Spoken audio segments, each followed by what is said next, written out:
hadn't have been for Wounded Warrior Project, I honestly don't know if I would be here. It was like I got my family back again. We all felt the connection, like that brother and sisterhood. See how Wounded Warrior Project empowers women veterans like Donna by visiting woundedwarriorproject.org/empowerwomenvets. WWDB Philadelphia, the talk station.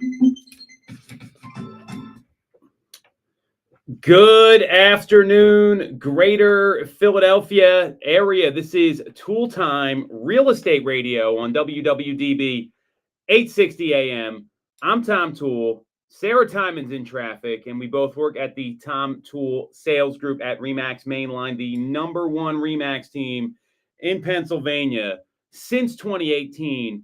And we've got a jam-packed show today. For the end of August, this is one of the busiest 14-day stretches I've seen when it comes to news about the real estate industry, starting with CPI data that we're going to go over and how that's impacting buyer affordability in the market. Vice presidential candidate Kamala Harris has a housing plan that could be a disaster. We also have news about the NAR settlement, the new rules and protocols. They've gone into effect. It's happened.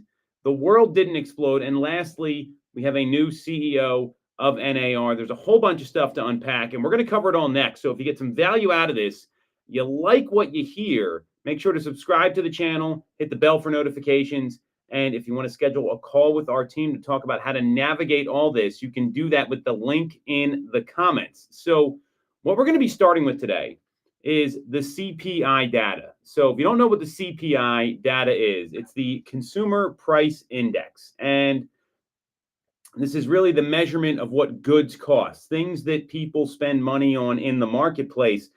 And this came out last week, and the numbers came in as expected. And that was good news because people are hoping inflation is going to cool. A lot of these experts are hoping that inflation is going to cool after the global pandemic that we went through back in 2020. Supply chains don't operate well in that kind of environment. And the history of those pandemics show that inflation will rise, and disinflation typically comes after a pandemic fades away without deflation occurring. So looking at this number, the U.S. Bureau of Labor and Statistics, they keep track of these things. The Consumer Price Index, it increased 0.2% on a seasonally adjusted basis after declining 0.1% in June. And over the last 12 months, all items index increased 2.9% before the seasonal adjustment.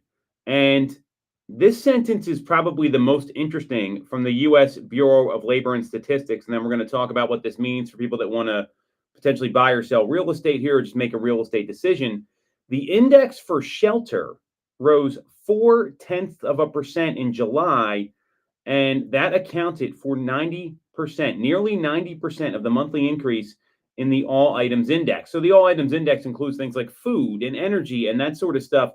Shelter was almost 90% of the monthly increase. And what we know is housing inflation is slowly decreasing, right? The consumer price index had slowed to about 3.2%, which is where people expected it would be. And it was 2.9%, like I said, on the all items index before the seasonal adjustment. So what we know is we are seeing housing inflation slowly decreasing, but the data set lags a bit. And the Fed also understands this, which is why they talk about CPI inflation at their meetings. If you ever hear Jerome Powell talk, he mentions this all the time. And he knows that there are more disinflation variables in the CPI versus the PCE, which is the personal consumption expenditures inflation data. So we're seeing that inflation, this is good economic data. And really what this does, when you get reports like this, when they're on target, it paves the way for a rate cut. And what we've seen is the past couple of weeks, we hit a 52-week low when it came to interest rates. And remember, the Fed cares more about core inflation, and housing accounts for 45.1% of CPI inflation. So it matters a lot. And shelter inflation is starting to cool down. And with wage growth slowing and more housing supply coming, what we see happening here is the hope is that we're going to see a major rate cut, hopefully maybe more than 25 basis points in the month of September. How'd the Schuylkill Expressway treat you there, Sarah? It's always fun. Tell like school's coming back and summer's coming to an end, right? Yeah. Oh my gosh. It's brutal. So we're talking about CPI data and inflation right now. And again, the lead indicators here are we saw inventory in the greater Philadelphia area. It's up over 21% in terms of supply. We've seen housing prices up on the median a little over 8%. We're seeing a 52-week low in rates. And because the headline CPI is now below 3% and below the running average of 3.3% since 1914, kind of the hope is that we're going to see the Fed cut rates here. So as you're getting ready, do you foresee a rate cut with all this positive data now at the September meeting? I do, but I still think it is going to, I don't see like a 50 basis point. I'm still kind of thinking 25. Well, the odds are in your favor there, right? If you ever watched the Hunger Games, I sound like one of those people. But so you're right on there. And what's been interesting is that like a week ago, it was like a 50-50 shot based on these running odds that CME Group puts together.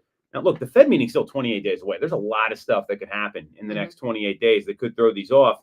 Today and yesterday, after we got this, CPI data that came out, we're trending in the 70+% range that it's a 25 basis point decrease that's going to be coming from the Fed. Okay. So that's in line with what you're saying there. So you said you think it's only going to be 25 basis points. Tell us more about that. What leads you there? I mean, obviously we're following this stuff. So give us a little more insight onto your prediction.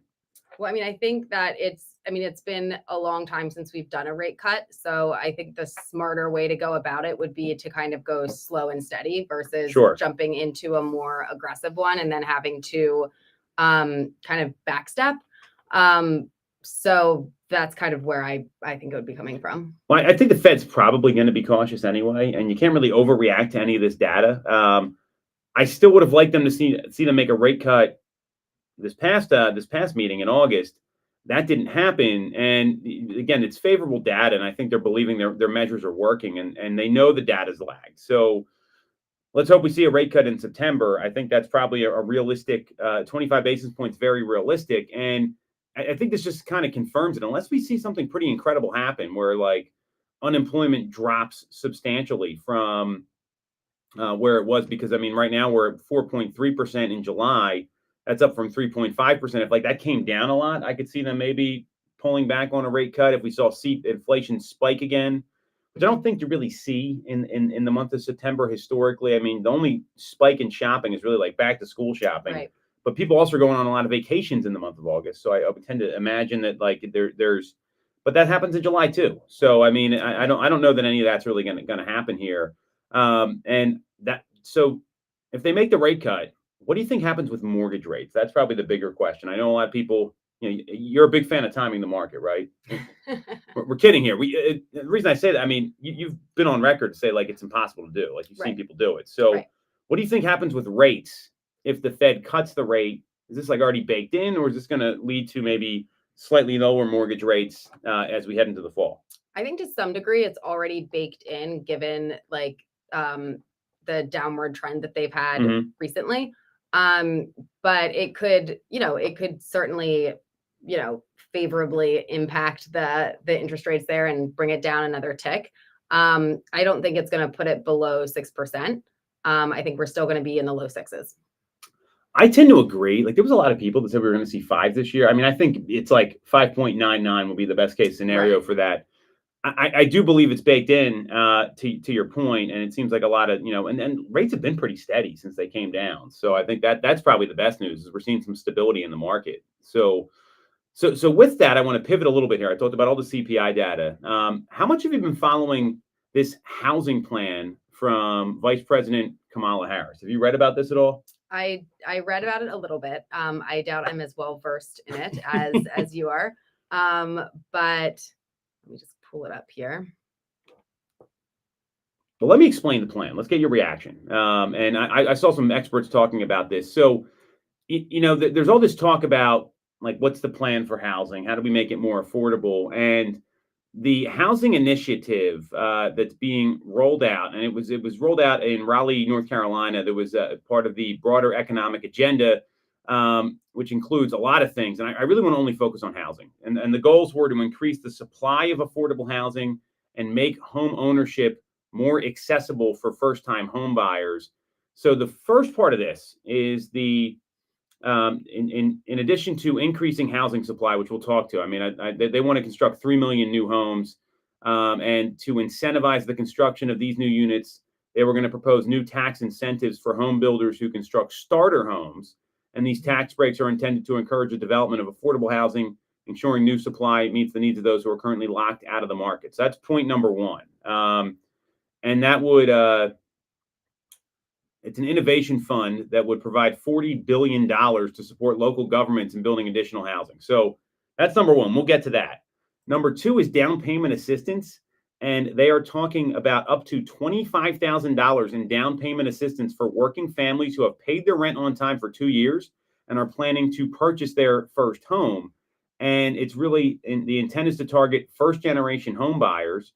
And that was the second point there. And so tell me your reaction to both of those, Sarah, because I mean, these are drastically different. And then the third was going to be a $10,000. Well, this was the Biden-Harris campaign. So I get these mixed up because it's the same person. They were talking about a $10,000 tax credit. I guess that's off the table now. So talk to me about what you think about this down payment assistance and these tax incentives. Yeah. So with the down payment assistance, I don't know that is going to actually help a ton. It may, if you're one of like the first people, I guess, that is able to lock into it and, have it work for you.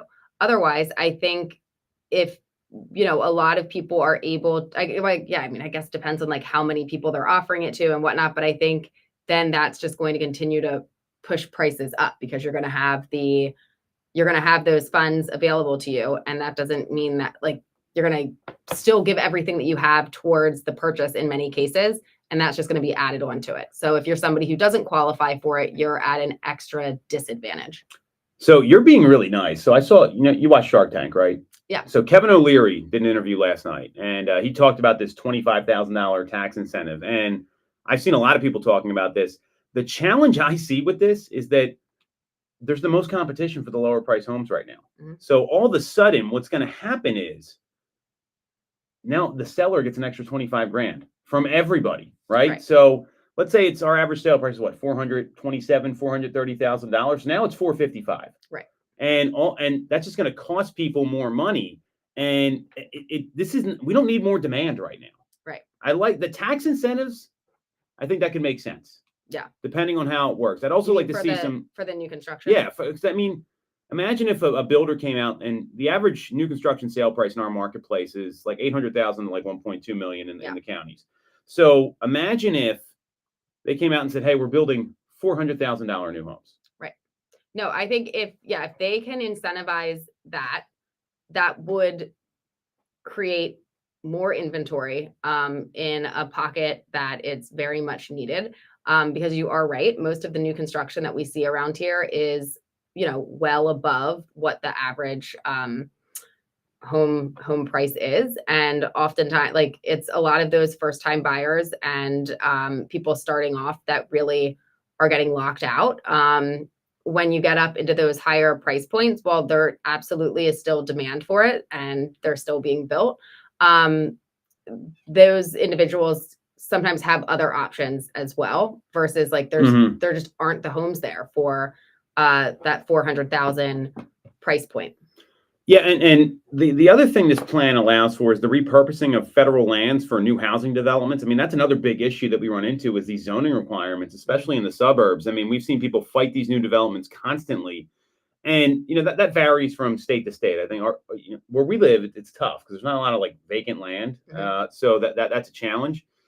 Giving first-time home buyers, I mean, I think it would make inflation become worse when it comes to housing. Right. We just went over how shelter made up over 90% of the of some of the inflation measures that were out there in the CPI that just came in. So, all of a sudden now it's just going to be worse and worse. that's something that needs to come off the table. We don't need buyers being willing to spend more money. We need more supply. Supply is the issue. Right. Or I'm wondering if there's something that they could do, but no, I feel like then it would still just drive up the prices because people are going to put everything in rather than like giving money towards down payment assistance. If there would be ways to like reduce all of the different, I guess, closing costs that have to be made. See, I think that's tough though, because then it's like push that, like it's still flooding it in. It's when you make homes and affordability is improving, and I think people complain about rates, right? We're not going to see 3% rates unless there's like something really bad that happens. Yeah, like really bad. They are gone. It's not a good thing. I mean, you're seeing a financial meltdown. You're talking about a pandemic. I mean, those are the two reasons we saw these rates come in so low. So this plan, like in theory, it sounds great. And then there's proposal to include a rent cap, withdrawing tax credit for landlords with more than 50 rental units who raise their rents more than 5% a year. But like those people, they invested in those properties to like that was their business. So I mean again, I don't. The only thing I like out of this plan is incentivizing home builders and giving some tax breaks. That's something the government can actually do. That's not going to harm some part of the public, right? And I think that's the thing to think about here. And it's the proposal includes like measures to prevent Wall Street investors from buying available homes in bulk. That really doesn't happen too often. We've gone over the data there. I mean, I think it's not. Usually it's the mom and pop investors that are the ones buying these properties. But this I understand what they're doing here. They're taking a play from 2008 and trying to run it again. And I can appreciate people that want to run plays that work, but this play would cripple the market and it would cause inventory to go down even more, and it would cause prices to go up even more. None of which are going to solve the issue at hand here. Right, I agree. So you don't like the plan. Like 1/3 of it, best case, right?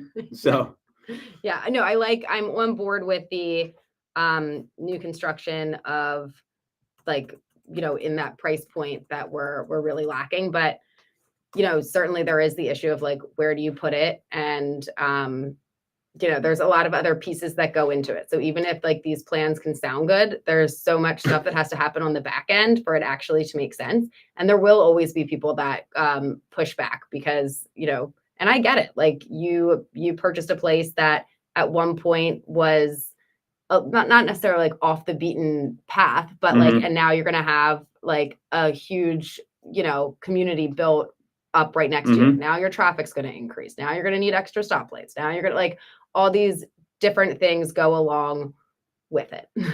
Well, I think that's a great point, right? I mean, you think about like people that move to certain areas and, we service a wide variety of communities, whether it's like the main line, the city, or you get out to Chester County. There's some pretty remote areas out there and people move there for a reason.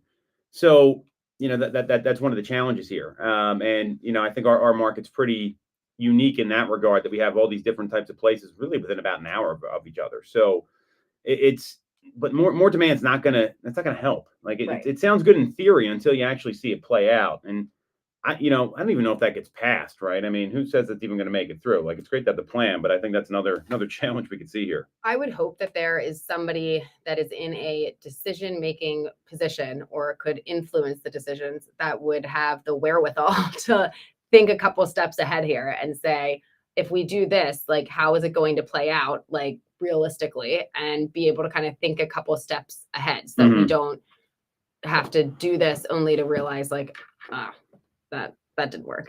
I mean, we've talked about other things on the show here that might work, where like a portable mortgage rate, where you can, if you can take that debt and apply it to a new partner, like there's some laws that would have to change. I love that. I mean, that would be awesome. And then you think about the banks that hold these loans, like they're still making something on it, right? And then maybe they have to get the new print. Like there's a lot of ways. There's things that would not bury the market the way that we are, but this is not going to be the answer. I mean, I think that's pretty clear. Anyone that understands business and inflation has said this is a horrible plan. This is not like, I mean, Kevin O'Leary's talking about it. I have a lot of respect for that guy. I mean, he's, as much as you want to make fun of Mr. Wonderful, he knows what he's talking about, right? I mean, he's obviously a very successful business person. So, but I've seen folks on Facebook, people we know, talking about this and saying it's just not a good plan. This worked in 2008 when there wasn't any demand. Right. Demand's not the problem, it's supply. So it's supply and demand, very simple here. So we're going to take a quick break. We're going to come back and there is a whole bunch to unpack the first week into the new protocols of the NAR settlement world. We'll break it all down next on Toole Time Real Estate Radio on WWDB 860 AM. Mortgage service and great rates on Where are you your coming money. from? Look no further than I was Mortgage like America. We've been down. operating in the greater Philadelphia area I had like something in Philly, and then Oh. traffic went. Like I looked at it earlier and it wasn't that bad, and then it just like I don't know if there was an accident or what, but it just like Same thing happened to me on Friday. It was jumped like, up. it went from like driving back, and I'm like, oh, I'll be back in an hour and a half. Yeah. And it went for like 2 hours. I'm like, or 2.5 hours. I'm like, great. Yeah. Or give us a call at 610-439-8000. I was sure you guys have a good time. Oh my gosh, it was so much fun. We had like great weather. Yeah, the weather was pretty nice this weekend. Because it was kind of looking like it might not be great, and then Everyone, this always happens down there. Yeah. Because I've been down there, like, Yeah. it's like, oh, it's going to rain. But just like, it's raining. I'm like, no, it's not. Look, like, I'm outside. Yeah. We're going to the beach. This is Saturday, right? So, yeah, Mhm. so we went, and it was fine. Yeah. I was at the beach till like 7:30.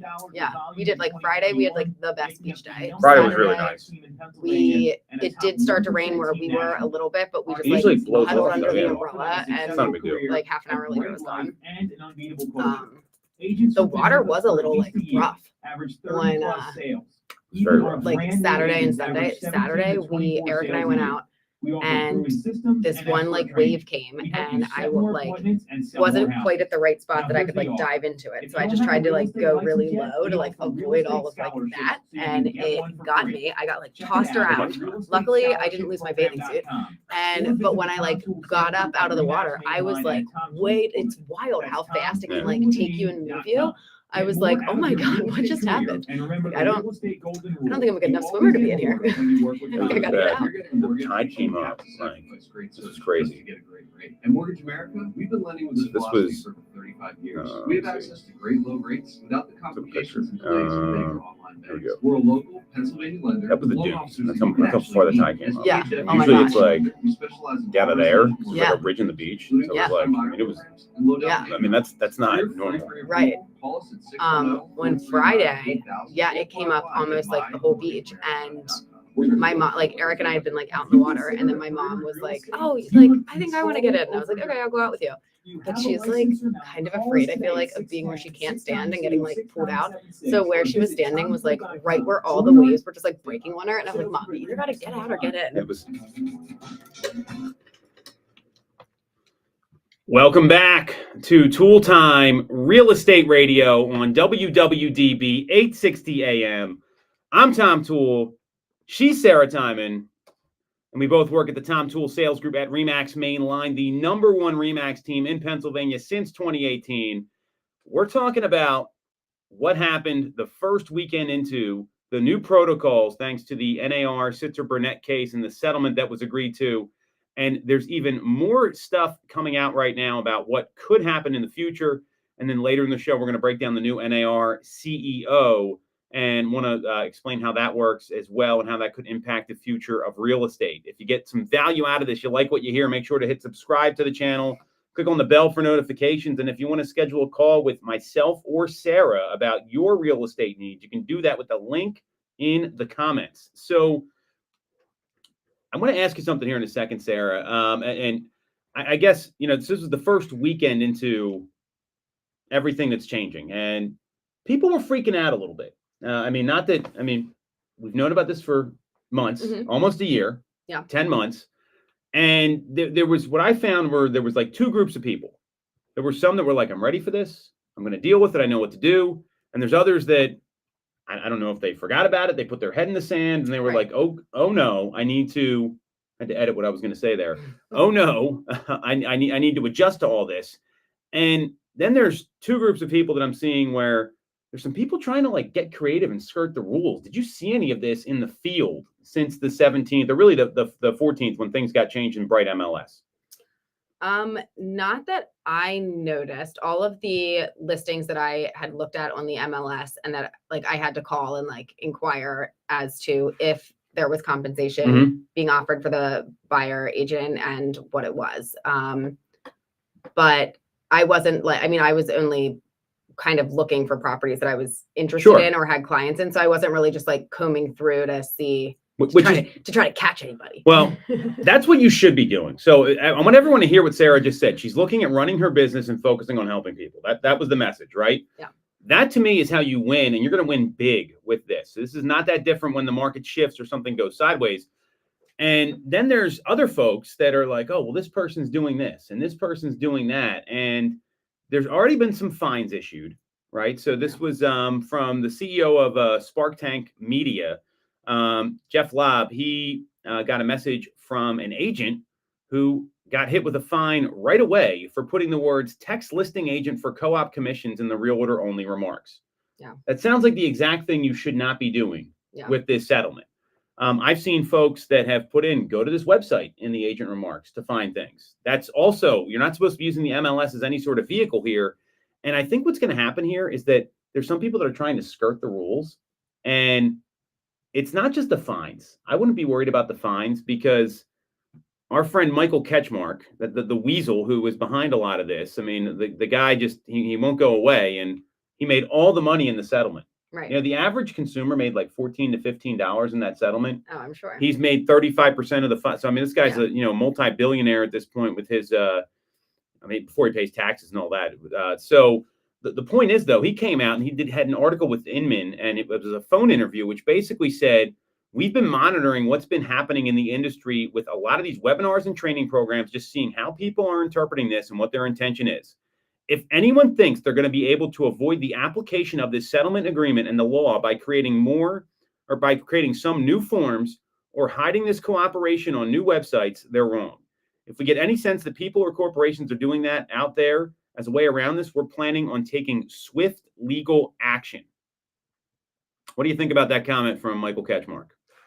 Well, I mean, I think it probably isn't worth it to any agent or brokerage or anything like that to do anything other than like abide by whatever the rules are right now. So, I guess that means if you have a hot listing, sucking it up and answering a bunch of phone calls or changing your voicemail to say what the commission is, or directing them to another source that's not linked to the MLS to say like, this is where we're listing this stuff. But I think in the short term, just do what they like. There's no reason to really try and get around it because like clearly fines have already been issued, and they have said like it's not just like, oh, if we come across something, like they're looking for it. They're the ones that are combing through looking. Well, yeah, exactly. Yeah. And I think that's, and there's two things to this. One, there's people that are going to be looking at what everyone else is doing and then taking, the lead from them. But the reality is,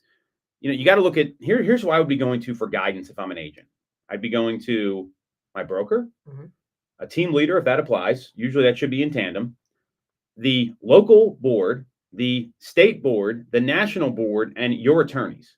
Forget what everyone else is doing, because I would argue that there's agents in every marketplace that do things on the other side of the line. Meaning like the unethical side, or they're breaking rules. And you can't trust these people. Like that's not just because someone's doing something. Like, I mean, if you see someone committing a crime on the street, does that mean it's okay for you to do, Sarah? Right. I mean, but that's kind of what this is coming down to. And like even Bright MLS, so they got this one-page rules flyers here where it talks about what you can and can't do. So you can't enter in the MLS and offer to pay buyer brokers. You can't post offer to pay buyers brokers on other sites or app fed by MLS data, except by your own listings on your own site, which I think is still debatable because I've seen mixed language about this. Like the settlement says something else. You can't enter language that represents an offer to pay a buyer's broker in any MLS field, public remarks, agent remarks, directions, documents, etc.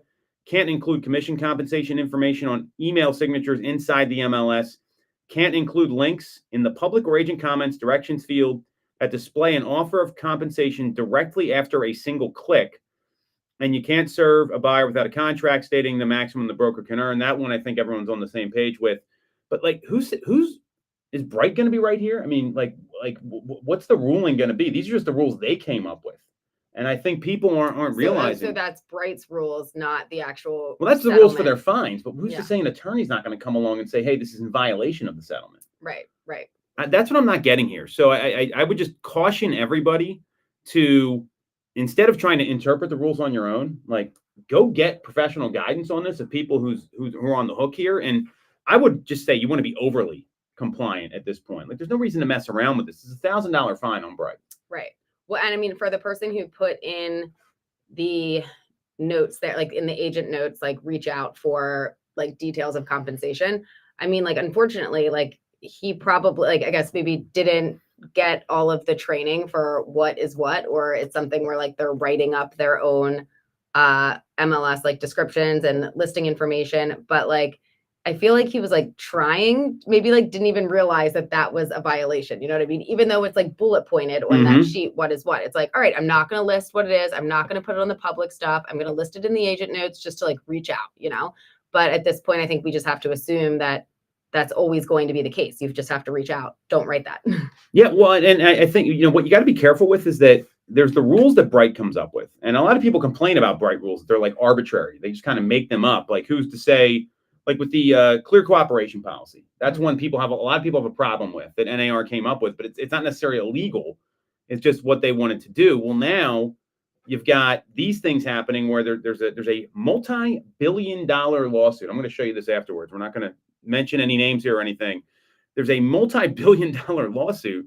Like we're under scrutiny right now. So you can either be overly compliant or you can try to bend the rules. I'm a big believer that you want to be bulletproof in case anything goes wrong, because people are going to report. Like they're going to do that. And as someone who's had the real estate commission come into our office to question our practices, and no wrongdoing has ever been found on multiple occasions. Right.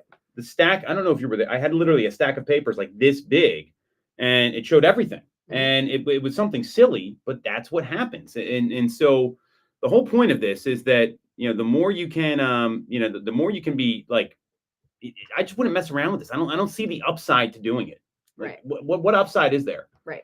Well, and I mean, I think the same with, and I don't know if Catchmark was touching on this at all, but for making sure that your buyer agency contracts are signed in advance, and your notice of the policy changes, and your MLS form, and your, you know, like I think there's like 4 of them now that we have. And our state's a little different than others, but yes, you're right on. But even in cases in which, you know, it's like, oh, well, how are they really going to know? Like, I think you'd be a lot better off just like getting it done. And if you do have somebody that you are not able, maybe they are having issues with doing electronic signatures or whatever, like probably have a stack of all of those forms in your car. And that way, if there is a showing that pops up, like you can meet with them prior to going in. And even if it has to be like you're signing on the spot, just to make sure your bases are covered. I agree with you. I mean, I think you want to follow exactly the guidelines to a T. I err on the side of caution, because all this is going to do, there's people that are focused on like, well, how do I get around this? How do I do this? You know what's going to stop them from doing?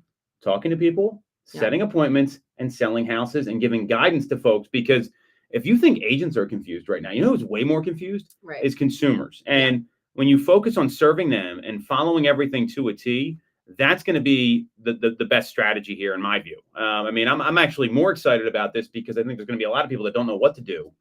And the amount of time that we put into this as a team, I mean, we've been talking about this for, I mean, literally since October. It was Halloween night. We went trick-or-treating. I remember when the news dropped that the settlement happened. Well, it's like fun. I mean, you're getting ready to go out with your kids, or at least that's what I was doing. So, and I'm like, holy crap. And my neighbor's like, what's going on? And this guy's in business. And I'm like, look at my phone. He's like, wow. And I said, yeah. And it's all right, well, let's go trick-or-treating. And, you know, we kind of forgot about it for about a half hour, 45 minutes, however long the kids lasted. But that's the point, is that, you know, there's some people that have prepped a lot and others that said this is just going to go away or stuck their head in the ground. So this is part 1, but so it sounds like you're on the same page. There's no reason to mess around here is what I'm hearing, Sarah. Correct. All right. So here's part 2.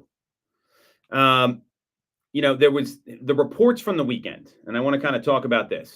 So, you know, you sounded like you didn't have any issues over the weekend or anything. I mean, we're 3-4 days into this now in terms of like servicing clients or getting, and you have active listings, you got pendings. Have you had any sort of concerns getting anything signed other than maybe some normal explanation that you were doing anyway? No, for my like active listings that are not yet under contract, we updated the paperwork. Mhm. And then I was out of town for the weekend, but yesterday had a showing and got all of the forms signed before we went out. And So any problems? I mean, you know the script. The Yeah. preface here is, I've heard you practice the script. Like, I'm not Yeah. just making this up. So you've got the script down. You know what the contract says. So you've done all the prep work. So Any then it's just- issue? No, just kind of like delivering to them, hey, these are the changes. This is what we need in order to be compliant. And this also was like for getting the document signed for representation for like buyer agent in this particular case for yesterday. It's a client that I've been working with and have been showing homes to. Just we didn't have a contract in place, so it wasn't like a difficult conversation for like, hey, you have to sign something. It was like, well, yeah, obviously you're who I'm working with. So, and then like what does come up there in that, but which we know how to explain is, you let them know about the commission piece and that, there are a couple different scenarios of how it could play out if the seller is not offering, any commission or enough of a commission. So, but best to just have that conversation and get ahead of it. So what I'm hearing is you're following the script. Yeah. Right. Like, I joke around about this all the time. These scripts work, right? Yeah. And one of the things that you're really good at is explaining things to people in terms they can understand. Because when you start talking about all this other stuff, it just throws people off. And that's exactly what we've been working on for literally. We role play this 4 days a week for in the past 3-4 months. Mhm. We're doing script training since November, December of last year. So I think I'm glad to hear that it's being well received by consumers.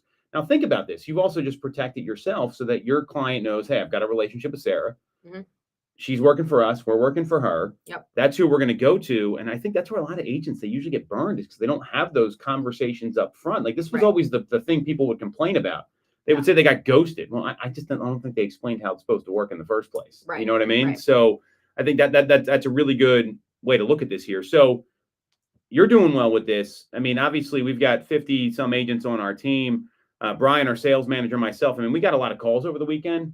The people that we got pushback from or that weren't ready to do this, they're the ones that weren't serious about looking for properties. And Right. I think that's really what it comes down to. I've been on many listing appointments, and this has been coming up almost every single time. Mhm. I had one today in the office. I had one yesterday, and it came up. And again, it's giving scripts and giving options. Here's Right. what we can do, and here's what your options are, Mr. and Mrs. Seller. And Yeah. let's go through it. So what I'm hearing across the board, and I was on a webinar with Tom Ferry and some other team leaders yesterday, and they kind of said the same thing, is that everything seems to be going fine. Mhm. The people still transacted this weekend. They bought Right. and sold real estate. And if you knew what to do, you were in good shape. I think it's the people that don't know what to do are going to be the ones that are playing catch up right now. And fortunately, I feel like we're pretty way ahead of the curve here. Yeah. Well, I mean, I know for typically for you, a couple hours each morning, you're kind of like out where everybody else is making sure. calls. How has like everybody sounded? Have you heard any people get super tripped up by anything? I think that they're following the scripts, right? Because one of the things that for the agents listening out there, we took a lot of our scripts and our calls. We have live calls that we get recorded and all legal through like our partnership with Zillow and some other things. And we put it through Chat GPT. And then I think it was like the top 7 things that worked well and the top 7 things that caused the call to be unsuccessful. Mhm. And we took calls that were closings and calls that were trashed. And one of the big things was talking about agency and buyer agency specifically too soon and not focusing on the consumer's needs first. Mhm. And when you make it about the person, everything seems to go well. Yeah. Like, because the consumer doesn't care about, well, I got to sign this form, I got to do this. You know what they care about? They care about buying a home or they care about selling a home. Right. Like the client you met that signed everything, what's their focus? Is it about you or is it about them finding the right property? Yeah, them finding the right property. So I think that's the big lesson here, is that motivation is going to matter. Knowing what to say, understanding the scripts, and really mastering it. And if you do that, I mean, that's like a daily thing. And there's agents who have done this throughout history. They've really worked on their scripts. Now I think some agents who maybe said they were unscripted, right? Mhm. And they're going to have to learn what to say, Right. because things have changed. And this Yeah. is why a lot of people don't list a lot of homes, Yeah. because they don't want to know the scripts and the dialogues to list properties. Right. Well, and this is one that I feel like it would just make a lot of sense to learn, because when you have a big change like this in the industry, it is, and now when like things are getting done in a different order, in terms of like signing different documents and whatnot, like that's going to be a conversation you are going to have over and over and over again, both with clients you've already been working with and clients that you're just meeting for the first time. So it's not like it's a one-off question here and there. Like, you're going to have this conversation very frequently for the foreseeable future. I agree. Well, I mean, I think it's no different than, I mean, you've been on how many listing appointments with me? Dozens? Mhm. Is the appointment ever that different in terms of like the questions are different, the conversation can be different, but when we have to get into things about, pricing and marketing and how well the home's going to show, is it any different? No. Right. So, I think that's what we got to look at here, is that it's the people that commit to scripts and know what to say. They're not figuring out what to say, like when they're at the front door. Right. Because I mean, it does not come off well when you're like fumbling and bumbling and you can't, like when you're the one that is supposed to be able to explain what's going on and you can't. Well, and it doesn't inspire a lot of confidence. So, right. And that was the reports across the country. I mean, Inman did an article about this. I mean, there's going to be hurdles. The more you prep, the better off you're going to be, like anything else. So we're going to take a quick break. We're going to come back, and we are going to talk about the direction of NAR. We've got a lawsuit to unpack, the Michigan lawsuit against NAR, and they got a new CEO who was the interim CEO, and we'll explain it all next on Toole Time Real Estate Radio on WWDB 860 AM. Have to sacrifice great service just to get a great rate. At Mortgage America, we've been lending with this Water was philosophy crazy this for weekend. 35 Yeah. years. Oh my gosh. Well, my mom, then when we went in and then she like was just getting like rocked by waves. And I was like, Mom, you either got to go out further or like this isn't working. So she was like, all right, I think I'm ready to go in. And then got like hit by a wave and like fell down. And then I was like, Mom, like, can I help you? And she's like, no, I'm fine. And then just kept getting rocked by waves. And then there was one wave that came and I was like, oh my God, like I could be a jerk right now and leave her to get hit by another wave and like go like dive under it or like stand here and get rocked. So I did. So then both of us were just like on the beach getting like hit by waves. Eric ran up, some lady from like down the beach, like ran up to help my mom. I was like, oh my God, this is so ridiculous. We know real estate, but more importantly, we're real people. We hire the best agents and we give them all the tools to succeed. Even our brand new agents sell 17 to 24 homes a year. Wild, like our team delivers the best experience in real estate. Teams deliver a better experience than individuals, and we're a top 1% real estate team in the country. We call it AAA service. We're your advocate, ally, and advisor. Because this isn't a transaction. It's a relationship. If you're buying or selling a home, call the Tom Toole. He said he was a lifeguard and really good swimmer. 610-692-6976. Or visit TomToole.com. That's Tom, Toole with an E.com. Sell your home for more, and remember the real estate golden rule. You always get more when you work with Tom Toole. Have you considered a career in real estate? Do you want control over your income? Whether you have a license or not, call us today at 610-692-6976 or visit TomToole.com. Join our team, the Tom Toole Sales by Remax Mainline. You shouldn't have to deal with all the red tape when getting your mortgage from a big. We're going out of town again this coming weekend. We have access to big bank while you can before that September hits. So we got a place at the the Chesapeake Bay. That's nice. Well, because Louis turned 8 earlier this month, so it's like cool, having a great time. And then it's actually we didn't like really realize this when we were booking it, but it's mine and Eric's 10-year anniversary. Oh wow! 439-8000. That's very exciting. Yeah. All right. Welcome back to Toole Time Real Estate Radio on WWDB 860 AM. I'm Tom Toole. She's Sarah Timon. We both work at the Tom Toole Sales Group at Remax Mainline, the #1 Remax team in Pennsylvania since 2018. And we are talking about the new NAR CEO, permanent CEO, I should say. It was the current interim CEO, Nakia Wright, as well as, there's been some interesting stuff that's happened with NAR post-lawsuit. So I want to get into all this. So I guess first and foremost, Nakia Wright is named the new CEO of NAR. Is this any surprise to you here? Not really. I think especially since she was the interim for since November? Is that when we got rid of She stepped in. Moneybags Goldberg, just keeping all. I mean, ridiculous. That guy even kept his job as long as he did. Right. So, yeah, I mean, I think it kind of makes sense to pull her in and put her in as the permanent CEO. I don't think until something else happens. Well, but like, who wants this job right now? Oh, I wouldn't. I mean, this job right now. I mean, I give Kevin Sears the president. I mean, he did a sit-down interview with Byron over at BAM, which I thought was pretty, and no pre-screen questions. Yeah, that's not the norm. So I think that I give him a lot of credit. He's been on a press tour. She was named the interim CEO in November 2023. Obviously, there was a lot of legal battles. There were some internal controversies. We can go through all that. But now, like, the fact that they can get anyone to take this job, I think is good, because I mean, they've got this lawsuit with Michigan now. So just to remind everybody here, there was actually 2 new class action lawsuits. I'll talk about the second one here shortly, because it's very interesting what happened. So the one was Michigan real estate professionals filed a class action lawsuit that joined in the Michigan Association of Realtors, as well as NAR, and they're challenging like the forced membership to get MLS access, which the legal advice that I've gotten about this settlement was that was one of the biggest problems that people you have to like, okay, well, you want MLS access, join this board. Mm-hmm. That's how it works in Pennsylvania. Yeah.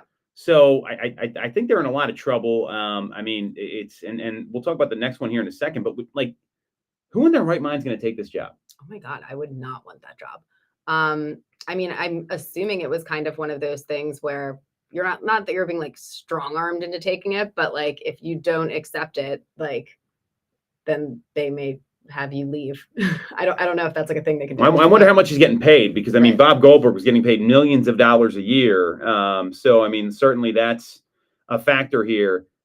This is not surprising to me. I think it was kind of the writing was on the wall that it would need to happen. Now, she did come out and have some comments last week on the Real Estate Insiders Unfiltered podcast, and came out and said we've got to work on that trust factor. And James DeWiggins, he didn't ask a lot of tough questions in here. I listened to some of the podcast. She also came out and said of the options that were given, this was the path that made the most sense for us. They didn't use the bankruptcy tool, which probably would have made a lot more sense to keep fighting, because now we're seeing how silly this lawsuit has become. We understand that there were some unhappy stakeholders. I think some is an understatement. Mm-hmm. I would say the vast majority of real estate agents are not happy about this. Right. And then she said, frustration's understandable. We need to be debating from within, bring that frustration in-house so we can be the best organization that we can be. To do otherwise means we're confusing consumers, confusing plaintiffs' attorneys, we're confusing the Department of Justice. It's a very, very critical moment. I do tend to agree there that they have to have some unity. Unfortunately, they botched this thing so badly. I mean, like, they're almost irrelevant at this point. Right. I mean, you hear NAR, so you're obviously, I'm a little more tuned in and tied in. Do you really care what NAR says anymore, besides the rules we got to follow to go sell real estate?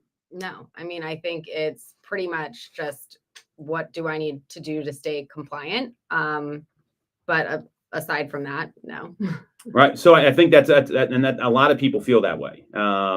So, with that in mind, what I want to kind of be mindful of here is that this isn't the only pushback we've gotten from membership. So we had the Michigan real estate agents. We talked about that last week, that filed a class action lawsuit. Then the Casino Group, they filed and withdrawed a lawsuit, like all in the same, like within like a 24-hour period. Oh. Well, I don't understand that approach. But what happened is, so as NAR moves towards final approval of the settlement agreement, because remember, the settlement's not finalized yet. Right. The rules are. And the Casino Group, someone sent this to me over the weekend, because what they did was they looped in NAR and the following realtor associations: California, Florida, Illinois, Michigan, New York, Pennsylvania, South Carolina. And the premise of the lawsuit that they filed was an antitrust lawsuit against NAR and some state associations. And then they withdrew the same day. That sounds like can we say bitch on the radio? I think it's kind of a bitch move on their part. So I'll allow it. We'll find out if we get beeped out here. Mike's going to be coming in and throwing us out. But yeah, like it's kind of a, I don't understand the whole process behind this. So then 4 days earlier, Michigan real estate professionals filed the lawsuit, and it was the original complaint about the three-way agreement violates the Sherman Antitrust Act. So the three-way agreement is you got to join the local board, you've got to join the National Association of Realtors, you've got to join the state realtor board. So there's three. So we have like here we're at Tri-County, we're at Pennsylvania, we're at the national, and to access essential tools like MLS services, and we forget about the lock boxes, right? Right. They're not so prevalent here. Other Like states, the Supra. yeah, the big blue ones that are a real pain in the butt, and I hate them. well, I think the challenge is not everyone uses them, but in other states, like that's the only way to get into a home. Yeah. So it's the three-way agreement violates the Sherman Antitrust Act, and eventually they dismissed the lawsuit without precedence. They dismissed the lawsuit without prejudice since the defendants have not been served with a summons and complaint. I don't know why it was withdrawn. There's going to be more of this stuff coming up. Yeah. Because I think some people just don't want to. I mean, like you said, you don't really care what NAR says. There's no real benefit. I mean, there's some rules and regulations. NAR's in a lot of trouble here. Yeah. Well, and when is like the actual final results of the settlement supposed to be? So determined? the final approval so we got preliminary approval on Tuesday, the 23rd of April, and then the settlement's final approval is set for November. Yeah.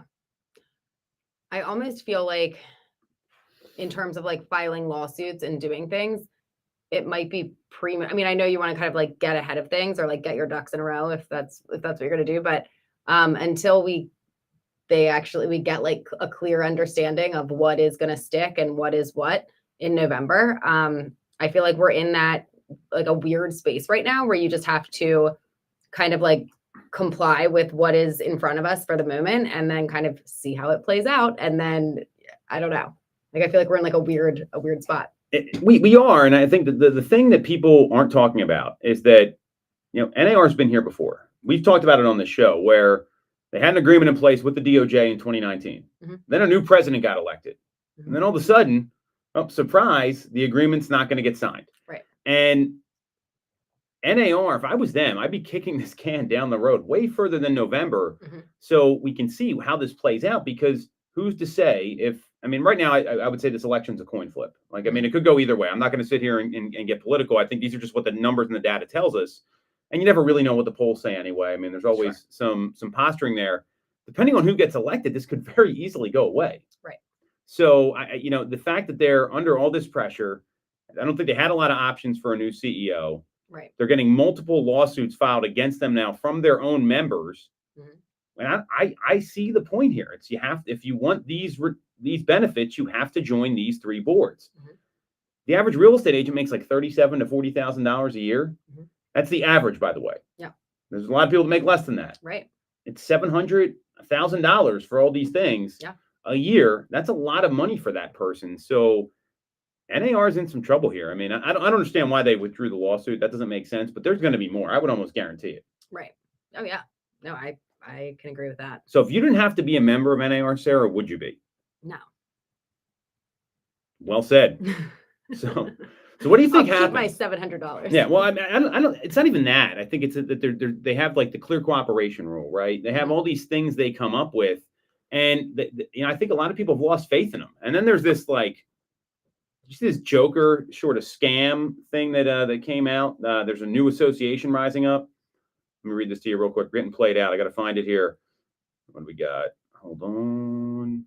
Here we go. The NAR Alternative launched a membership program. It's called the American Real Estate Association. 2 membership tiers priced at $20 and $1,500. If that's a scam and you're not realizing that, that's a bad move. It's founded by Mauricio Umansky and Jason Haber.